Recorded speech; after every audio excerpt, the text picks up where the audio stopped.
നിർമ്മാണ പ്രവർത്തികൾ കണക്കിലെടുത്ത് പത്തനംതിട്ട ജനറൽ ആശുപത്രിയിലെ ഓപ്പറേഷൻ തിയേറ്ററുകൾ അടയ്ക്കുന്നതിൽ അന്തിമ തീരുമാനം ഉടനുണ്ടാകും. കോന്നി മെഡിക്കൽ കോളേജ് ആശുപത്രിയിലെ സൗകര്യങ്ങളാകും പകരം പ്രയോജനപ്പെടുത്തുക. വിഷയത്തിൽ എതിർപ്പുമായി പ്രതിപക്ഷ സംഘടനകളൊക്കെ രംഗത്തുണ്ട്.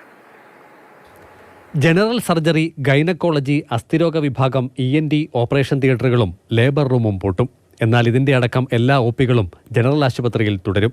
അത്യാഹിത വിഭാഗം സേവനങ്ങൾക്കും തടസ്സമുണ്ടാകില്ല. B&C ബ്ലോക്ക് നവീകരണത്തിന്റെ ഭാഗമായാണ് താൽക്കാലിക ക്രമീകരണമെന്നാണ് വിശദീകരണം. ഈ ജനറൽ ആശുപത്രിയിൽ സാധാരണക്കാരായ ആയിരക്കണക്കിന് ആളുകളാണ് ദിവസവും വരുന്നത്. ഇവരനുഭവിക്കാൻ പോകുന്ന കഷ്ടത എന്ന് പറയുന്നത് വളരെ വലുതായിരിക്കും. ഇപ്പോൾ മന്ത്രി പറയുന്നത് 3 മാസത്തിനുള്ളിൽ ഇത് തിരികെ കൊണ്ടുവരുമെന്ന് പറയുന്നത് വെറും ജൽപ്പനമല്ലാതെ മറ്റൊരു കാര്യമില്ല. OPയിൽ ഇവിടെയും ഓപ്പറേഷന് 18 കിലോമീറ്റർ അകലെയും എന്നത് രോഗികൾക്ക് ബുദ്ധിമുട്ട് സൃഷ്ടിക്കും. ഈ വിഷയം ഉയർത്തി സമരങ്ങളും സംഘടിപ്പിക്കപ്പെട്ടു. കോന്നി മെഡിക്കൽ കോളേജ് ആശുപത്രിയിലേക്ക് താരതമ്യേന യാത്രാ സൗകര്യം കുറവാണ് എന്നതും ചൂണ്ടിക്കാണിക്കപ്പെടുന്നു.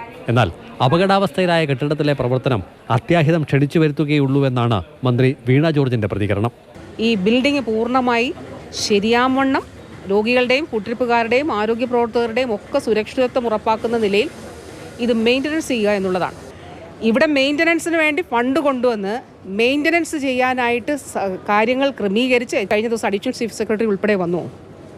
അപ്പോൾ ഇപ്പോഴത്തെ ചോദ്യം ഇത് മെയിൻ്റനൻസ് ചെയ്യണോ എന്നുള്ളതാണ്. ചെയ്യണ്ട എന്നാണോ സമരം ചെയ്യുന്നവർ പറയുന്നത്? പൂർണ്ണതോതിൽ സജ്ജമായിട്ടില്ലാത്തതിനാൽ മെഡിക്കൽ കോളേജ് ആശുപത്രിയിലും ഇതിനായി മുന്നൊരുക്കങ്ങൾ വേണ്ടിവരും. മാതൃഭൂമി ന്യൂസ്, പത്തനംതിട്ട.